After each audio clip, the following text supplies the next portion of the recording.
नमस्कार दोस्तों, स्वागत है आपका एक बार फिर से आपके अपने यूट्यूब चैनल कंपटीशन प्रिपरेशन पे। आई होप आप सारे बहुत अच्छे होंगे और अच्छे से पढ़ाई भी कर रहे होंगे। कुछ लोग बात कर रहे थे कि दिल्ली पुलिस कांस्टेबल के पेपर में कुछ अच्छे प्रश्न आए हैं जो कि आपके एसएससी के एग्ज़ाम्स के लिए काफ़ी अच्छे होने वाले हैं, चाहे वो सीजीएल हो, सीएचएसएल हो, सबके लिए। तो इस वीडियो में हम पहला सेट यानी टोटल 45 सेट है और पहले सेट के अच्छे प्रश्न करने वाले हैं, ऐसे दूसरे सेट, ऐसे तीसरे सेट। कोशिश करेंगे कि 45 सेट की एक आपको कंपाइल्ड वीडियो भी दे दी जाए, लेकिन अच्छे प्रश्न ही करेंगे जो मतलब ऐसे क्या बोलते हैं उसको, बहुत ज़्यादा डमी टाइप के क्वेश्चन हैं उनको नहीं करेंगे। डमी इन द सेंस कि बहुत बार आ चुके हैं, ठीक है, बहुत लो लेवल क्वेश्चन नहीं करेंगे। जैसे अब ये प्रश्न देखने में आ रहा होगा कि सिंपल इंटरेस्ट निकालना है 1500 रुपये पे 5% की दर से 3 साल का, 1 साल का 5%, 3 साल का 15%, 15 का 15, 1500 का 1%, 15 तो 15%, 15 का स्क्वायर हो जाएगा 225। ये सब आप खुद ही करते रहना कि 35% ऊपर कॉस्ट प्राइस से मार्क करता है, 20% का डिस्काउंट। अगर 100 रुपये कोई चीज़ रहा हो तो 135 मार्क करा, 20% डिस्काउंट, 135 का 10%, 13.5, 20%, 27, तो 135 वाली वस्तु पे 27 की छूट यानी 108 का बेचेगा, यानी कि प्रॉफिट 8%। यूनिट डिजिट पूछा गया है किसका? प्रोडक्ट का। किसका? कौन से, किसके प्रोडक्ट का? प्राइम नंबर्स के। कौन से प्राइम नंबर? जो 51 से 78 के बीच में अभाज्य संख्याओं के गुणनफल का यूनिट डिजिट पूछा गया 51 से 78 के बीच। अब इसका कोई शॉर्ट ट्रिक नहीं है। एक होता है कि उससे, जैसे मान लो कोई संख्या h है या n मान लेते हैं, कोई संख्या n है जिसके पूछा गया कि ये प्राइम नंबर है या नहीं, तो n के नियर बाई यानी n से जस्ट बड़ा आप देखो कि परफेक्ट स्क्वायर क्या है। परफेक्ट स्क्वायर नंबर मान लो n प्लस x आता है। अब इसका स्क्वायर रूट ले लो, इसके स्क्वायर रूट के बाद मान लो इसका स्क्वायर रूट m आया, इसका स्क्वायर रूट अगर m आया तो m से छोटी जितनी भी प्राइम नंबर्स हैं उससे n को डिवाइड करके देखो, अगर डिवाइड हो रहा है तो डिविजिबल होगा, अदरवाइज प्राइम नंबर होगा। ये एक मतलब बेसिक सा कॉन्सेप्ट है। हालांकि 51 से 78 के बीच में आपको पता है कि प्राइम नंबर्स कौन से? 53 है। और कौन से? 55 है? नहीं है। 57 नहीं है। 59 बिल्कुल है। 61 बिल्कुल है। 63 नहीं है। 65 नहीं है। 67 बिल्कुल है। 69 नहीं है। फिर 71 बिल्कुल है। 73 बिल्कुल है। 75 नहीं है। 77 नहीं है। अब उसके बाद कोई है। अब आपको पता है इनके प्रोडक्ट का यानी कि गुणनफल का यूनिट डिजिट बताना है। यूनिट डिजिट मतलब इकाई का अंक। इकाई का अंक में केवल इकाई के अंक से मतलब होता है। तो इकाई का अंक ये 5 5 आगे जो लिखा हुआ है सब भूल जाओ, बस इकाई के अंक से मतलब रखो। 3 नवा 27, 27 का इकाई अंक 7, 7 एकम 7, यूनिट डिजिट 7, 7 सता 49, 49 का यूनिट डिजिट 9, यहाँ तक का यूनिट डिजिट 9, 9 एकम 9, यूनिट डिजिट 9, 9 तिया 27, यूनिट डिजिट 7। तो आपका आंसर क्या हो गया? 7। बस सिंपल सी बात है। कितना आसान सा प्रश्न है। एक बॉक्स है जिसको 350 रुपये नुकसान में बेचा जाए, 4650 का बिकेगा। अगर 350 रुपये नुकसान में 4650 की कोई वस्तु पड़ती है तो वैसे वो कितने की होगी? 4650 प्लस 350 यानी 5000 की। तो 5000 रुपये पे अगर 350 का लॉस हो रहा है यानी कितने परसेंट लॉस हो रहा है? 5000 का 10%, मतलब 5000 का 1% 50, तो 350 कितना परसेंट? 350 बटे 50 यानी कि 7%। देखो, मैं किसी प्रश्न को और किसी पेपर को वो नहीं बताना चाहता कि बहुत लो लेवल है। हो सकता है हमारे लिए कोई चीज़ बहुत ईजी हो और दूसरों के लिए कठिन हो, और दूसरों के लिए बहुत ईजी हो, हमारे लिए कठिन हो। तो जैसे कई लोग कहेंगे ये प्रश्न क्यों करवा रहे हो सकता है किसी को ना समझ में आ रहा हो, ठीक है। तो आपको आ रहा है, बहुत अच्छी बात है, आप आगे बढ़ जाना, क्वेश्चन को स्किप कर देना, ठीक है। कहा कि प्रोडक्ट एलसीएम और एचसीएफ का दिया गया दो संख्याओं के 48 है, डिफरेंस दोनों संख्याओं के बीच का 13 है, आपको नंबर पता है। देखो, एक नियम होता है कि दो संख्याओं का एलसीएम और एचसीएफ का जो गुणनफल होता है, यानी कि दो संख्याओं के लासा और मासा का जो गुणनफल होता है, लघुत्तम समापवर्तक और महत्तम समापवर्तक का जो गुणनफल होता है वो उन संख्याओं के गुणनफल के बराबर होता है। यानी कि product of two numbers is equal to product of their LCM and HCF. दो संख्याओं के लघुत्तम और महत्तम का यानी एलसीएम और एचसीएफ का जो प्रोडक्ट होता है, गुणनफल होता है, वो उन दोनों के प्रोडक्ट के बराबर होता है। अब हमसे कहा कि संख्याओं का डिफरेंस 13 है, कोई बात नहीं, यानी कि एक संख्या ए तो दूसरी ए प्लस 13, यानी इनका प्रोडक्ट जो दिया गया ए इंटू ए प्लस 13, ये बराबर एलसीएम और एचसीएफ का प्रोडक्ट 48। अब 48 देखते ही आपको ध्यान में आ जाना चाहिए, आपसे कहा गया था फाइंड द नंबर्स। अब यहाँ पे ये जरूरत ही नहीं थी ये करने की, आपको पता है जो एलसीएम और एचसीएफ का प्रोडक्ट होगा वही उन संख्याओं का होना चाहिए। तो अगर संख्याएं 10 23 होती तो इनका प्रोडक्ट 230 होता, 6 19 होती तो 114 होता, 9 22 होती तो कितना होता? 198 होता। हमें उनका प्रोडक्ट 48 लाना है, तो एक ही संख्या थी जिनका मतलब एक ही पेयर था जिसका प्रोडक्ट 48। तो ये तो कॉन्सेप्ट समझाने के लिए था, बाकी इस प्रश्न को करने के लिए 1 सेकंड में आप जान सकते थे कि प्रोडक्ट उनका भी 48 होगा, दैट्स इट। और अगर मान लो दो संख्या, अब मान लो एक जगह 4 और 12 भी दिया होता, तब क्या करते? तो आपका ये दोनों ऑप्शन पहले में तो सेटिस्फाई कर जाते, लेकिन दोनों के बीच का डिफरेंस भी 13 होना चाहिए। तो 4 12 का डिफरेंस 8 होता और 3 और 16 का 13 होता, तो कौन सा ऑप्शन सही होता? थर्ड वाला। क्लियर हो गया? ये प्रश्न थोड़ा ठीक है और सुंदर है। देखो क्या कहा गया, स्लैंट हाइट एक कोन की 5 सेंटीमीटर, इसका डायमीटर। देखो स्लैंट हाइट क्या होती है? एल। एल बराबर दिया गया, कुछ भी मान सकते हो, मैंने एल माना। एल बराबर 5 दिया गया। डायमीटर यानी कि व्यास, अगर व्यास दिया जाता है तो कोन के लिए व्यास जो होता है वो आधार का व्यास होता है। ठीक है, आधार का व्यास यानी कि आधार सर्कुलर होता है, सर्कुलर शेप में होता है, उसका व्यास। अगर व्यास 8 सेंटीमीटर तो रेडियस हो जाएगी 4 सेंटीमीटर। ये 4 सेंटीमीटर यहाँ से परपेंडिकुलर ड्रा कर दो, और ये स्लैंट हाइट ये 5 है। इट मीन्स कि आपकी स्लैंट हाइट ये वाला 5 है, बेस रेडियस 4 है, तो ये कितना हो जाएगा? हाइट कितना हो जाएगा? आपको पता है स्लैंट हाइट एल। ये आपको हमेशा पता होना चाहिए कि ये जो परपेंडिकुलर ड्रा करते हैं तो ये राइट एंगल ट्रायंगल बनेगा। राइट एंगल ट्रायंगल के लिए ये हाइपोटेन्यूज होगा। हाइपोटेन्यूज की वैल्यू क्या है? एल। यानी एल स्क्वायर बराबर, अगर हाइट थोड़ी देर के लिए एच माने तो H square plus radius, base radius R square. इसी वजह से हम कहते हैं कि जो स्लैंट हाइट होती है उसका स्क्वायर हाइट के स्क्वायर और बेस रेडियस के स्क्वायर के योग के बराबर होता है। ये मैंने स्टार बैच आप देखेंगे तो उसमें सीडीएस लेवल की मैथमेटिक्स मैंने करवा रखी है, एडवांस बेसिक सब देख लेना, आपके लिए मोर देन एनफ होगी। तो यहाँ से अगर आपको एल दिया गया है और दिया गया है आर, आर बराबर कितना दिया गया? 4, तो यहाँ से हाइट कितनी हो जाएगी? √5 का स्क्वायर माइनस 4 का स्क्वायर। 3 4 5 ट्रिपलेट बनाते हैं, यानी हाइट 3 हो जाएगी। अब हाइट 3 होगी तो आपसे पूछा गया था क्या? वॉल्यूम। वॉल्यूम किसका? कोन का। कोन के लिए वॉल्यूम का फॉर्मूला सिंपल सी बात है, 1/3 पाई आर स्क्वायर एच। पाई की वैल्यू 22/7, आर स्क्वायर, आर 4 का स्क्वायर 16, और गुणे एच में कितना दिया गया? एच की वैल्यू कितनी दी गई? 3। देखो एक बात बताता हूँ कि अगर आपको नहीं याद हो रहा है कि कोन के लिए वॉल्यूम कितना होता है, तो आप हमेशा याद रखना कि सिलेंडर का वॉल्यूम क्या होता है? सिलेंडर का वॉल्यूम होता है पाई आर स्क्वायर एच, उसका 1/3 होता है कोन का वॉल्यूम, यानी कि शंकु का वॉल्यूम। अब देखो 7 से ये लगभग कट के 7 हो जाएगा, ऐसे समझ। देखो 7 और ये 48, 48 कटेगा लगभग 7 हो जाएगा, मतलब 7 नहीं होगा, 6.86 के करीब होगा, लेकिन फिर भी हम मान लेते हैं कि 7 हो जाएगा। 3 से काटेंगे इसको, 3 से काटेंगे तो 3 दूनी 6, और 3 से काटेंगे 2.29 के करीब। अब 22 से गुणा कर दो, तो 22 से गुणा करोगे 22 नवैया 100, अभी मैंने बताया था 22 नवैया 198, हासिल है 19, 22 दूना 44 19, 44 19 कितना हो गया मेरे भाई? 44 19 हो गया 63, 22 दूना 44 6 60, 22 दूना 44 6 50, यानी 50.38 के करीब, सबसे करीब आंसर ये आपका आ रहा है। तो कोई ज़रूरत नहीं थी, आप ऐसे भी काट सकते थे, ये 7 आ जाता, 2 से 3 से कटता है 2.3 हो जाता, 22 गुणे 2.3, 22 22 484, और उसमें 22 और जुड़ जाता है, यानी 50 पॉइंट समथिंग, यही आपका करेक्ट आंसर हो जाता। बहुत आराम से सीखते हुए करेंगे, सब कुछ समझ में आएगा। 15% डिक्लाइन के बाद इनकम जो है अजय की वो इतनी बचती है, ओरिजिनल इनकम। 15% डिक्लाइन, कोई चीज़ अपने आप में 100% होती है। 15% डिक्लाइन यानी 15% कम हुई। 15% कम होने का मतलब 85% हुई। किसी चीज़ का 85% आपको दिया गया है और उसका 100% पूछा गया है, निकालना, आपका आंसर आ जाएगा। अब मुझसे अगर आप निकलवाओगे तो 17 5 85, मुझे पता है 17 का नाम 17 और 17 ये कितना बचा? 4 42, 17 दूना 34, 17 5 85, यानी 5% बराबर इतना, यानी 1% बराबर 5% आ गया। 5% अगर 12,500 है तो भी 100% कितना हो जाएगा? 20 से गुणा कर देंगे तो 125 गुणे 20 कितना हो जाएगा? 2500, और उसके बाद 2 जीरो लगा दो। देखिएगा रेस वाले प्रश्न थोड़े से यूनिक होते हैं, बट आप लोग डरना नहीं होता, बहुत बेसिक सी कॉन्सेप्ट लगता है, बहुत बेसिक सी मेथड होती है इसकी। देखो पहली चीज़ ये जानो, हेड स्टार्ट क्या होता है, कभी समय का कभी दूरी का। देखो मान लो आप और आपका छोटा भाई है, ठीक है।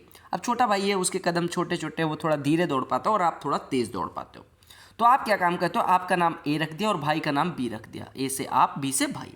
आपने कहा भाई को कि यहाँ पे ये रेस है हमारी, ये पूरा ट्रैक है, इस पे दौड़ना है। आप कहते हो अपने भाई को कि भैया आप देखो, अगर डिस्टेंस में आप उसको हेड स्टार्ट देते हो, इसका मतलब हो गया कि आप उससे कहते हो, मान लो 50, मैं थोड़ी देर के लिए एग्जांपल ले रहा हूँ कि 50 मीटर का हेड स्टार्ट देते हो, तो आप कहते हो जितनी भी दूरी है उसमें पहले आप 50 मीटर आगे खड़े हो जाओ। यानी आगे इन द सेंस कि 50 मीटर, आप 50 मीटर आगे खड़े होने का मतलब कि अगर मान लो 1000 मीटर की रेस थी तो ए आप 1000 मीटर दौड़ोगे और बी भाई साहब को 50 मीटर का चूंकि हेड स्टार्ट दे दिया तो वो 50 मीटर कम, यानी 950 मीटर, यानी माना जाएगा 1000 मीटर दौड़े, लेकिन उनको दौड़ना एक्चुअल में कितना रहेगा? 950। यानी दोनों के लिए रेस तो 1000 मीटर की है, लेकिन आपने हेड स्टार्ट दे दिया है, यानी आप भाई को चूंकि छोटा है तो आपके अंदर मानवता आ गई कि 50 मीटर कम दौड़, चल भाग। तो ये हो गया डिस्टेंस का। अब अगर मान लो टाइम की बात की जाए तो टाइम का मतलब होता है कि आप यहाँ पे मान लो आप हो और ये बी से भाई है। आपने यहाँ पे एंड पॉइंट है, आपने क्या कहा, आपने कहा भाई 5 सेकंड का स्टार्ट ले ले। 5 सेकंड का हेड स्टार्ट मतलब कि बी ने यहाँ से खट ये बी मान लो है, बी बना देता हूँ, ये बी है। बी से आप कहते हो कि चल 5 सेकंड का हेड स्टार्ट ले ले, यानी 5 सेकंड तू दौड़ ले। 5 सेकंड मान लो कि बी की स्पीड कुछ होगी, तो बी 5 सेकंड में दौड़ के जहाँ खड़ा हो पाएगा वो 5 सेकंड का हेड स्टार्ट होगा। उसके बाद आप क्या काम करते हो, आप दौड़ते हो ये पूरी दूरी, और बी ने दौड़ना होता है इतनी दूरी, यानी दूरी उसको कम दौड़नी है, आपने ज़्यादा। ठीक है, अब इस तरह से होता है समय का, यानी अगर 100 मीटर दिया तो 100 मीटर आगे खड़ा हो जाएगा, अगर 5 सेकंड दिया तो 5 सेकंड दौड़ ले, जहाँ पे पहुँच पाए वहाँ का हेड स्टार्ट, मतलब वहाँ से आगे तुझे दौड़ना है रेस में। ठीक है, चलो अब यहाँ पे क्या कहा गया कि 600 मीटर की रेस है। यहाँ पे 3-4 चीज़ों पे फोकस करना है। 600 मीटर की रेस है, ए और बी दौड़ते हैं, लेकिन ए ने बी को हेड स्टार्ट दे दिया 5 सेकंड का, फिर भी 20 सेकंड से जीत गया। देखो 5 सेकंड तो बी पहले दौड़ चुका था और 20 सेकंड से हारा, यानी ए और बी द्वारा लिए गए समय का अंतर कितना है, टाइम का डिफरेंस कितना है, 25 सेकंड। सिंपल सी बात है। देखो एक बात बताओ मेरे भाई, मैंने कहा कि 5 सेकंड तू पहले दौड़ ले और 20 सेकंड से फिर भी हार जाता है, यानी 5 सेकंड तू पहले दौड़ा था और मेरे 20 सेकंड बाद तू पहुंचता है, यानी ओवरऑल अगर देखा जाए तो अगर हमने साथ में रेस शुरू करी होती तो मुझसे 25 सेकंड बाद आप पहुंचते ना, क्योंकि आप 5 सेकंड पहले दौड़ चुके थे। अब उसके बाद रेस स्टार्ट हुई तो रेस का टाइम तो अब स्टार्ट हुआ ना, और मैं पहुंच जाता हूं उसके 20 सेकंड बाद आप पहुंचते, तो 5 सेकंड आप पहले दौड़ चुके थे, 20 सेकंड पीछे पहुंचते हो, यानी आप 25 सेकंड मुझसे, अगर सेम रेस दौड़ना होता तो आप 25 सेकंड मुझसे पीछे होते, यानी कि ए और बी द्वारा लिए गए समय का अंतर 25 सेकंड है। जबकि इनकी चालों का अनुपात 2:1 है। 2:1 कहने का मतलब अगर 600 मीटर की रेस थी तो अगर ए को 300 टाइम लगता तो बी को 1 से दौड़ के 600 टाइम लगता, दोनों के टाइम का डिफरेंस 300 होता। 300 बराबर 25 सेकंड दिया गया, यानी 300 यूनिट जो हमारा टाइम का डिफरेंस आ रहा है वो 25 यूनिट के बराबर है। यानी हम कह सकते हैं कि 300 यूनिट बराबर 25 यूनिट, 300 यूनिट बराबर 25 सेकंड, तो हमारा 1 यूनिट बराबर 1/12 सेकंड हो जाएगा। 1 यूनिट बराबर 1/12 सेकंड। अब देखो मेरे भाई, हमने कहा 1 यूनिट बराबर 1/12 सेकंड, हमसे कहा कि बी की स्पीड क्या होगी। बी ने कितना टाइम लिया था मेरे भाई, 600 यूनिट।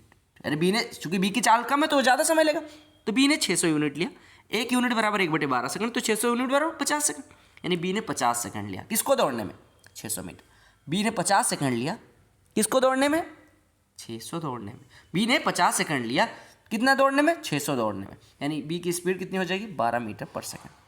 अब कुछ लोग कहेंगे और ट्रिक बताओ। देखो ए और बी के समय का अंतर क्या है, 25 सेकंड, और आपको पता है ए की चाल बी की चाल की दुगनी है, तो समय आधा लगा होगा। यानी अगर ए की चाल बी की चाल की दुगनी है तो अगर बी को 1 यूनिट टाइम लगता है तो ए को, ऐसे मानो अगर मैं कहूं कि ए की चाल बी की चाल की दुगनी है तो ए को अगर 1 टाइम लगेगा तो बी को 2, क्योंकि ए की चाल दुगनी है तो आधा समय लेगा। यानी कि इसको लगा 2 यूनिट यानी 2 सेकंड, इसको लगा 1 सेकंड, यानी कि ये डिफरेंस 1 बराबर हो गया 25 सेकंड। 1 बराबर 25 सेकंड, यानी कि बी को कितना लगा, 50 सेकंड। अरे 1 यूनिट बराबर, देखो ए को अगर 1 टाइम लगता है 1 यूनिट, बी को 2 यूनिट लगता है, सिंपल सी बात है। दोनों का डिफरेंस 1 यूनिट। 1 यूनिट बराबर 25 सेकंड, तो बी को कितना टाइम लगा था, 2 यूनिट, यानी कि 50 सेकंड। बी 50 सेकंड लेता है 600 मीटर दौड़ने में, यानी कि उसकी स्पीड 12 मीटर पर सेकंड हो गई। तो ये समझने के बाद अब आपको क्या काम करना है एग्जाम में, आप गए 600 मीटर दिखा 5 सेकंड और 25, यानी 25 सेकंड, टाइम दुगना यानी 2t - t बराबर 25 सेकंड, यानी t बराबर 25 सेकंड, t बराबर 25 सेकंड हो गया। अब b को कितना टाइम लगा था, 2t यानी 50 सेकंड। 50 सेकंड में b 600 मीटर, यानी b की स्पीड 600/50, यानी 3 सेकंड का प्रश्न बनेगा। 50 स्टूडेंट है किसी क्लास में, एवरेज मार्क्स 20 स्टूडेंट का 70 है और रिमेनिंग 30 का 80 है। एवरेज स्कोर होल क्लास का बताना है। देखो 20 का एवरेज 70, 30 का एवरेज 80। अब आप एक बात बताओ, ज़्यादा देखो ऐसे छोड़ो, 70 स्टूडेंट इधर थे, 70 एवरेज, सॉरी ऐसे देखो 70 एवरेज और 80 एवरेज, इनका कुछ एवरेज बनेगा। लेकिन स्टूडेंट 70 कितने थे, 20, ये कितने थे, 30। आप कुछ ना करो, आप एक बात बताओ, ज़्यादा स्टूडेंट इस साइड में, तो एवरेज जिस साइड में ज़्यादा स्टूडेंट उस साइड लाई करेगा। हमने कहा 80 के साइड, 70 और 80 का मतलब मीडियन 75, यानी अगर दोनों के बीच 70 एवरेज मार्क्स वाले 20 स्टूडेंट होते और 80 एवरेज मार्क्स वाले भी 20 स्टूडेंट होते तो इनका एवरेज जो होता यानी तराजू पे जब हम तराजू लगाते तो वो 75 पे आता, यानी एवरेज 75 हो जाता। चूँकि 80 मार्क्स यानी ज़्यादा मार्क्स वाले ज़्यादा स्टूडेंट है तो एवरेज 80 के साइड में लाई करेगा, यानी 75 से 80 के बीच में। 75 से 80 के बीच में एक ही ऑप्शन था 76। ये पहला हो गया मेथड। दूसरा मेथड क्या कहता है, देखो मेरे भाई, 70 कुछ लोगों का था, 80 कुछ लोगों का। मान लो इनका मिक्स एक्स था, हमें पता है कि इनका स्टूडेंट्स का रेशियो 2:3 है। मिक्सचर एलिगेशन लगा दो। देखो इधर 80 में से एक्स घटेगा तो 80 माइनस एक्स, इधर एक्स में से 70 घटेगा। ये जो अनुपात आएगा वो उनकी संख्या के अनुपात के बराबर होगा। अगर ये 80 माइनस एक्स और एक्स माइनस 70 का रेशियो 2:3 है तो 3 का इधर गुणा 2 का इधर गुणा, जोड़ोगे 5x बराबर 240 और 140। देखो 240 और 140 380, यानी 5x बराबर 380, यानी x बराबर 76। आपने क्या किया, मिक्सचर एलिगेशन लगा दिया, सिंपल सी। और अगर इस मेथड से भी नहीं करना तो क्या करोगे, 20 स्टूडेंट का 70 यानी इनका टोटल 1400, 30 स्टूडेंट का 80 यानी इनका 2400, टोटल कितना हुआ 3800। 50 स्टूडेंट का अगर एवरेज वेट 3800 है तो मतलब टोटल वेट 3800 है तो एवरेज कितना हो जाएगा 3800/50 यानी कि 76। देखो यह है कंपाउंड इंटरेस्ट वाला प्रश्न। कंपाउंड इंटरेस्ट वाला नहीं, कंपाउंड इंस्टॉलमेंट, यानी कि चक्रवृद्धि ब्याज पे जब इंस्टॉलमेंट लेते हैं, यानी कि इंस्टॉलमेंट को हिंदी में क्या बोलते हैं, जो भी बोलते हैं, ठीक है। तो आप मान लो चक्रवृद्धि ब्याज वाले इंस्टॉलमेंट का प्रश्न है। कहा गया एक आदमी ने कुछ रुपया उधार लिया और कहता है कि भैया एक साल के अंत में 4200 दूंगा और दूसरे साल के अंत में 4410 दे दूंगा और ख़त्म हो जाएगा हमारा लोन। तो आप कहते हो हाँ ठीक है, लेकिन कंपाउंड इंटरेस्ट की रेट ऑफ इंटरेस्ट 5% हो। कहता है ठीक है। तो वो पूछता भैया लेकिन मैंने धन कितना उधार लिया। आप कहते हो आपको वो तो आप कैलकुलेट करो। अब वो चूँकि मैथमेटिक्स उसको आती थी, उसने कैलकुलेट कर लिया। कैसे, देखो अगर 5% इंटरेस्ट है, इसका मतलब अगर हमने 20 लिया किसी चीज़ पे तो एक साल में 21 देंगे। सिंपल सी बात है, ठीक है। बोलो क्लियर है? ओके। अब हमें एक चीज़ और दी गई कि अगर 20 रुपये हम लेते हैं तो 21। अगर हम 2 साल की बात करें तो अगर हम 400 लेंगे, 20 का स्क्वायर करेंगे तो हमें कितना देना पड़ेगा, 21 का स्क्वायर यानी कि 441 देना पड़ेगा। जब हमसे 441 देने को कहा गया तो हमने दिया कितना, 4410, यानी इसका 10 गुना, यानी कि इसका 10 गुना हमने लिया भी होगा।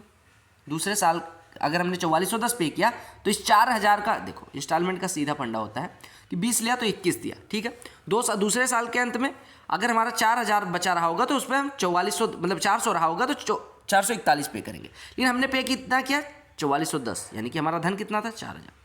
सिमिलरली पहले साल हमने पे करना था 21, हमने पे कितना किया 4200, यानी 1 बराबर 200। तो हमने यहाँ पे कितना, अरे अगर 21 बराबर 4200 तो 1 बराबर 200, यानी 20 बराबर 4000, यानी 4000 यहाँ 4000 यहाँ, यानी हमने टोटल कितना पे करना था 8000। ये हमारा मूलधन था, हमने पे कितना किया 4200 यहाँ पे और 4410 यहाँ पे।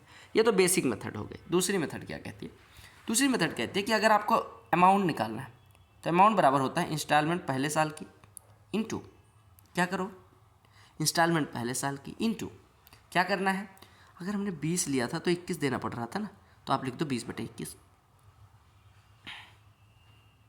प्लस इंस्टॉलमेंट दूसरे साल की 5% का मतलब क्या होता है, अगर हमने 20 लिया तो 21, लेकिन चूंकि दूसरे साल की इंस्टॉलमेंट है तो इसके पावर 2 चढ़ा दो।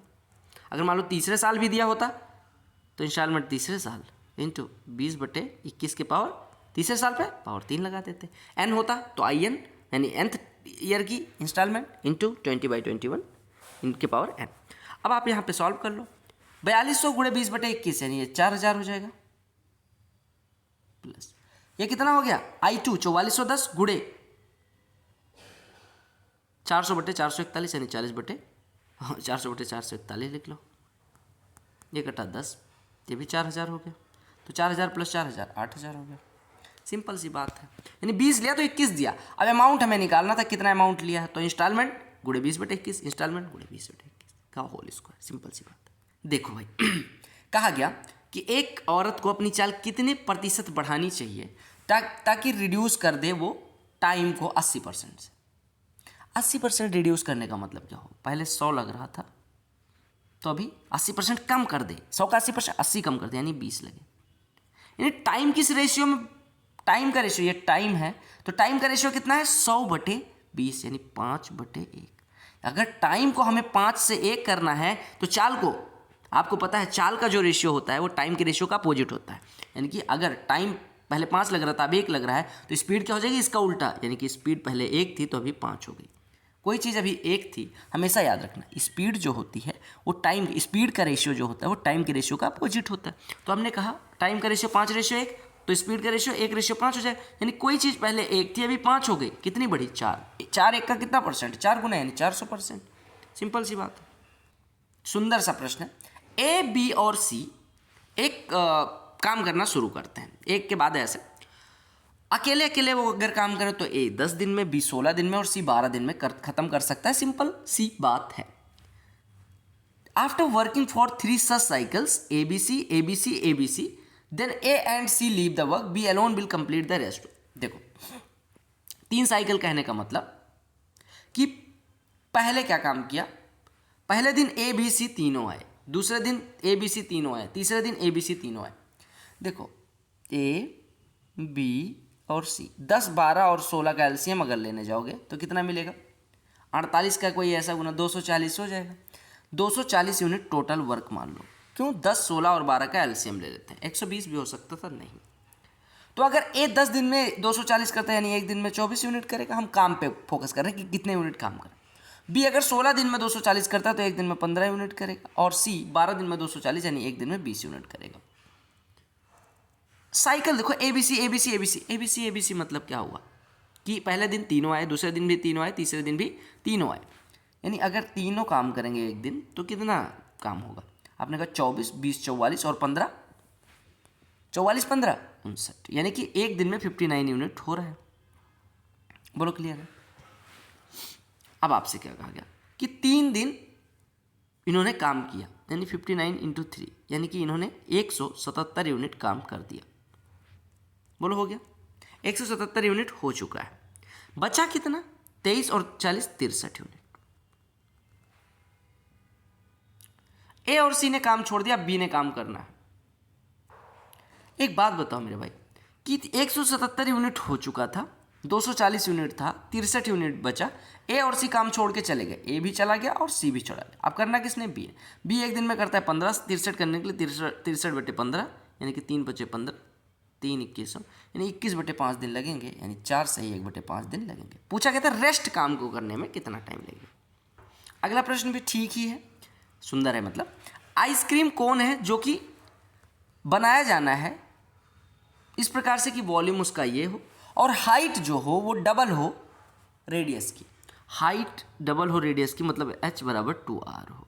तो आपको हाइट फाइंड करनी, स्लैंट हाइट फाइंड करनी। देखो स्लैंट हाइट L बराबर कितना होता है, अभी हमने कहा था L² = h² + r²। तो L बराबर √h² + r², यानी अंडर रूट में h² 4r² + r² यानी √5r², यानी L बराबर हो जाएगा √5 का r। ठीक है, बोलो क्लियर है। इतना क्लियर हो गया। क्यों हुआ, क्योंकि L² = h² + r²।